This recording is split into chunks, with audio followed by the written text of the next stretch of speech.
Hi everyone, ಯಾರೆಲ್ಲ ನನ್ನ ಚಾನಲ್ನ ಸಬ್ಸ್ಕ್ರೈಬ್ ಮಾಡ್ಕೊಂಡಿಲ್ಲ ಪ್ಲೀಸ್ ಸಬ್ಸ್ಕ್ರೈಬ್ ಮಾಡ್ಕೊಂಡು ನೋಡಿ. ಈ ವಿಡಿಯೋ ಇಷ್ಟ ಆದರೆ ಲೈಕ್ ಮಾಡಿ. ಹಲೋ ಎಲ್ಲರಿಗೂ ನಮಸ್ಕಾರ, welcome back to Shweta Prithvi Kannada ವ್ಲಾಗ್ಸ್ಗೆ.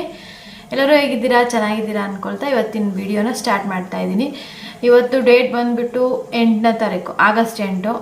Time ಆಗಲೇ 7 ಗಂಟೆ ಆಗ್ತಾ ಬರ್ತಾ ಇದೆ, 6:45 ಆಗಿದೆ. ಈಗ ವಿಡಿಯೋ ಮಾಡೋಕ್ಕೆ ಸ್ಟಾರ್ಟ್ ಮಾಡಿದ್ದೀನಿ. ಪಾಪು ಇಲ್ಲ ಮತ್ತು ದೀಪು ಎಲ್ಲ ಇಬ್ಬರು ಹೊರಗಡೆ ಹೋಗಿದ್ದಾರೆ. ಅವ್ರು ವಾಲಿಬಾಲ್ ಆಡ್ತಾರೆ ಸ್ವಲ್ಪ. ಸೊ ಹಾಗಾಗಿ ಪಾಪನೂ ಕರ್ಕೊಂಡು ಹೋಗ್ತಾನೆ ವಾಲಿಬಾಲ್. ಅವನು ಸ್ವಲ್ಪ ಟ್ರೈ ಮಾಡ್ತಾನೆ ಇವಾಗ ವಾಲಿಬಾಲ್ ಎಲ್ಲ ಆಡೋಕ್ಕೆ.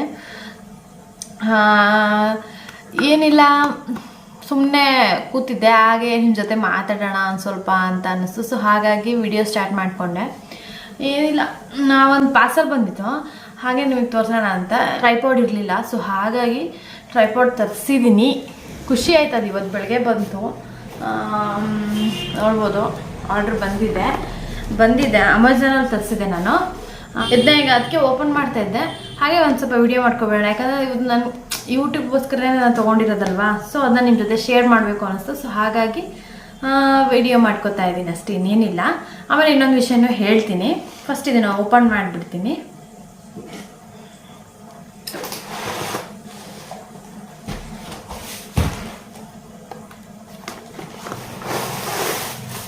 ವಾವ್, ಸೂಪರ್ ಅಲ್ಲ? ಗನ್ ಥರ ಇದೆ ಅಲ್ವಾ ಇದು? ಸುಮ್ಮನೆ ತಮಾಷೆ ಮಾಡಿದೆ. ಇವತ್ತು ನಾವು ಕೇರ್ ನಗರ ಹೋಗಿದ್ವಿ. ಯಾಕೆ ಅಂದರೆ ಏನೋ ವಿಡಿಯೋ ಮಾಡ್ಕೊಳ್ಳಿಲ್ಲ ನಾನು, ಯಾಕಂದರೆ ನನಗೆ ತುಂಬ ಹೆಡ್ಡೇಕಿತ್ತು, ತುಂಬ ತಲೆನೋವಿತ್ತು. ಆಮೇಲೆ ನನಗೆ ಔಟ್ಸೈಡೆಲ್ಲ ಹೋದಾಗ ಇನ್ನೂ ಅಷ್ಟು ಅನ್ಕಂಫರ್ಟಬಲ್ ಅನಿಸುತ್ತೆ ವಿಡಿಯೋ ಮಾಡುವಾಗ. ನೋಡಿದ್ರೆ ಏನೋ ಅನ್ಕೋತಾರೆ. ಕೆಲವೊಂದು ಕಡೆ ಎಲ್ಲ ಮಾಡ್ತೀನಿ, ಇಲ್ಲ ಅಂತ ಹೇಳಲ್ಲ. ಕೆಲವೊಂದು ಕಡೆ ಹಾಸ್ಪಿಟಲ್ಗೆ ಹೋದಾಗ ಅಲ್ಲಿ ಇಲ್ಲಿ ಆ ಥರ ಎಲ್ಲ ಮಾಡಬೇಕಾದ್ರೆ ನನಗೆ ಅನ್ಕಂಫರ್ಟಬಲ್ ಫೀಲ್ ಆಗುತ್ತೆ. ಸೊ ಹಾಗಾಗಿ ನಾನು ಸ್ವಲ್ಪ ಅಡ್ಜಸ್ಟ್ ಆಗೋವರೆಗೂ ಸ್ವಲ್ಪ ವೇಟ್ ಮಾಡ್ತೀನಿ, ಪರವಾಗಿಲ್ಲ. ಆಮೇಲೆ ಅಡ್ಜಸ್ಟ್ ಆಗ್ತಾ ಅದು ನಮಗೆ ನಾವು ತೆಗೆದು ಮಾಡಲಿಲ್ಲ ಅಂದ್ರೆ ನಮಗೆ ಮೈಂಡ್ ಸೆಟ್ ಬಂದುಬಿಡುತ್ತೆ ವಿಡಿಯೋ ಮಾಡ್ಕೋಬೇಕು ಅಂತ ಹೇಳ್ಬಿಟ್ಟು. ಸ್ವಲ್ಪ ಅಡ್ಜಸ್ಟ್ ಆಗೋವರೆಗೂ ಪರವಾಗಿಲ್ಲ. ಹೋಗಿದ್ವಿ. ಏನಕ್ಕೆ ಅಂತ ಹೇಳಿದ್ರೆ ತುಂಬ ನನಗೆ ಈ ಕಡೆ ರೈಟ್ ಸೈಡಲ್ಲಿ ಮಂಡಿ ಇರುತ್ತಲ್ಲ, ಇದು ಫುಲ್ಲು ನೋವಾಗಿದೆ. ಫುಲ್ ನೋವು. ಎಷ್ಟು ಈಗ ಒಂದು 20 ಡೇಸ್ ಆಯಿತು ಆಲ್ರೆಡಿ ಸ್ಟಾರ್ಟ್ ಆಗಿ ಪೇನು. ನನಗೆ ಇವತ್ತು ಕಮ್ಮಿ ಆಗುತ್ತೆ, ನಾಳೆ ಕಮ್ಮಿ ಆಗುತ್ತೆ ಅಂತ ಆ ಥರ ಯೋಚನೆ ಮಾಡ್ತಾ ಇದ್ದೆ. ಅದು ಕಮ್ಮಿನೇ ಆಗಲಿಲ್ಲ.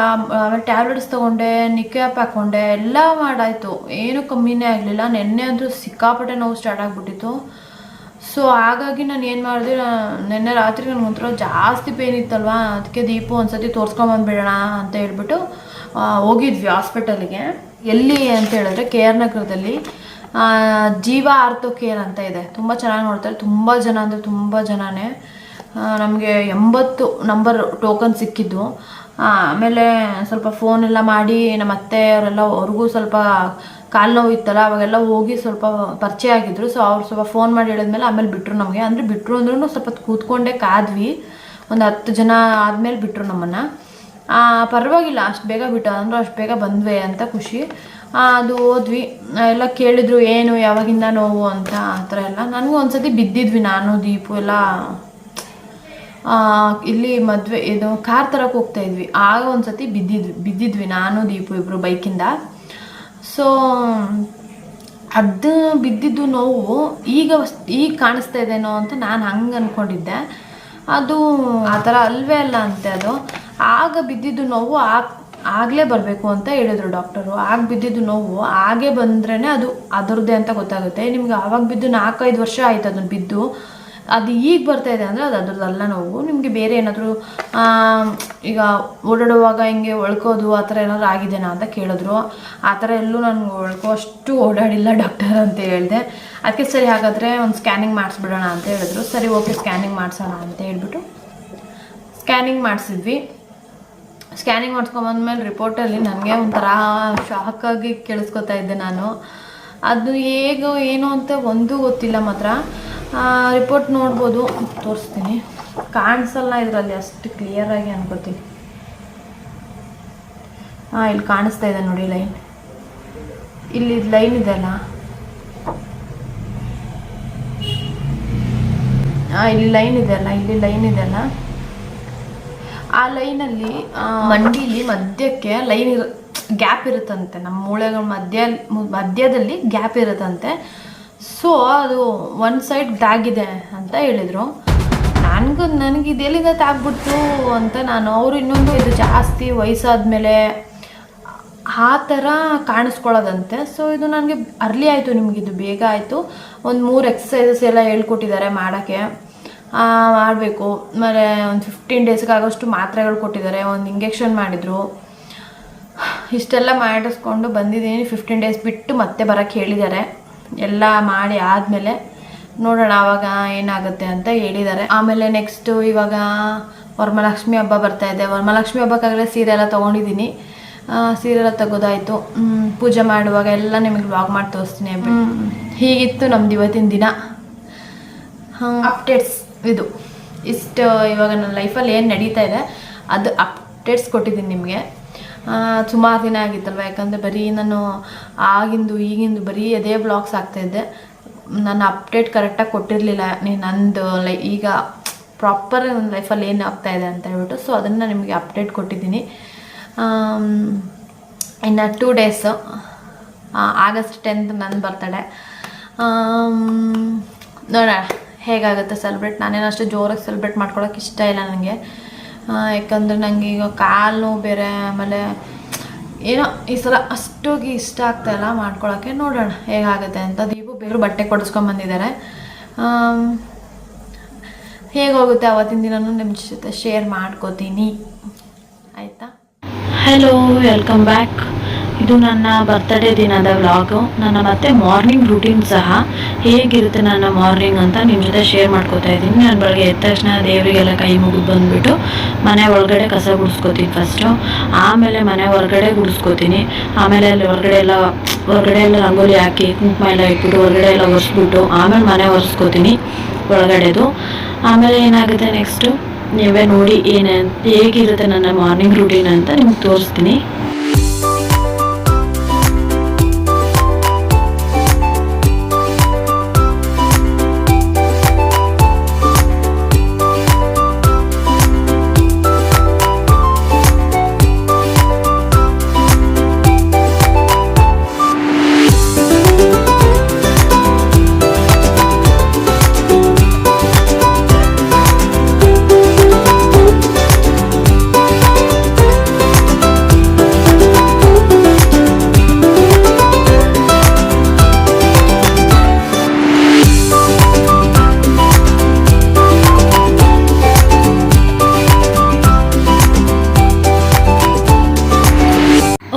ನೋಡಿದ್ರಲ್ಲ, ಇದು ಮಾರ್ನಿಂಗ್ ರೂಟೀನ್ ನಂದು 6 ಇಂದ 7:30ವರೆಗೂ ಆಗಿರುತ್ತೆ. ನಾನು ಅದೆಲ್ಲ ಆದಮೇಲೆ ಫ್ರೆಶ್ ಆಗಿ ಬಂದುಬಿಟ್ಟು ಫಸ್ಟ್ ದೇವ್ರಿಗೆ ದೀಪ ಪೂಜೆ ಮಾಡಿಬಿಡ್ತೀನಿ.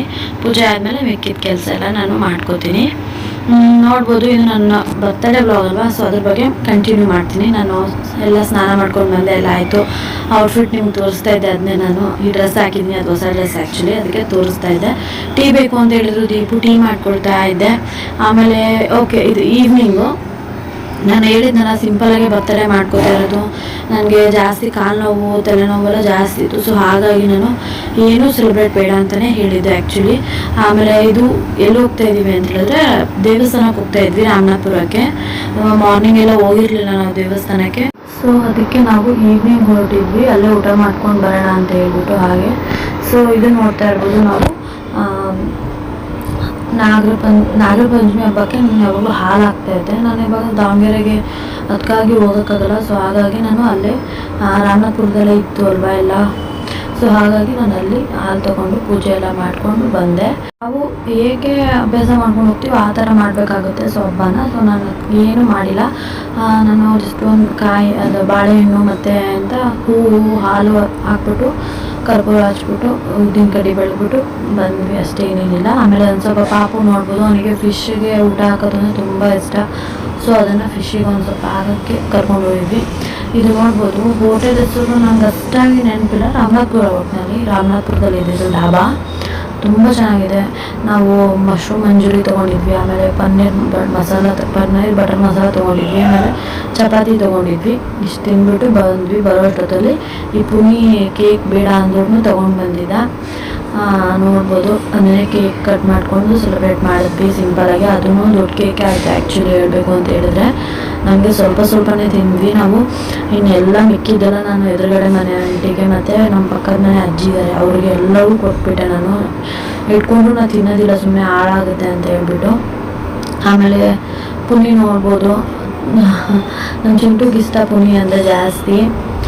ಪುನಿ ನನಗೆ ರಿಂಗ್ ಕೊಟ್ಟ, ಸಿಲ್ವರ್ ರಿಂಗು ಚೆನ್ನಾಗಿದೆ. ಥ್ಯಾಂಕ್ ಯು ಪುನಿ ಗಿಫ್ಟ್ ಕೊಟ್ಟಿದ್ದಕ್ಕೆ. ಮತ್ತು ದೀಪು ಏನು ಗಿಫ್ಟ್ ಕೊಟ್ಟರು ಅಂತ ನೀವು ಕೇಳ್ಬೋದು. ನಾನೇನೋ ಕೇಳಿದ್ದೀನಿ, ಅದನ್ನು ಅವ್ರು ನನಗೆ ಕೊಟ್ಟಾಗ ನಾನು ನಿಮ್ಮ ಜೊತೆ ನಿಮ್ಗೆ ಶೇರ್ ಮಾಡ್ಕೋತೀನಿ. ಓಕೆ, ಈ ವ್ಲಾಗ್ನ ಇಲ್ಲಿಗೆ ಎಂಡ್ ಮಾಡ್ತೀನಿ. ನೆಕ್ಸ್ಟ್ ವರಮಹಾಲಕ್ಷ್ಮಿ ಹಬ್ಬ ಹೇಗೆ ಮಾಡಿದೆ ಏನು ಅಂತ ನಿಮ್ಮ ಜೊತೆ ಶೇರ್ ಮಾಡ್ಕೋತೀನಿ. ಈ ವಿಡಿಯೋ ಇಷ್ಟ ಆದರೆ ಲೈಕ್ ಮಾಡಿ, ಹೀಗೆ ಸಪೋರ್ಟ್ ಮಾಡಿ. Lots of love.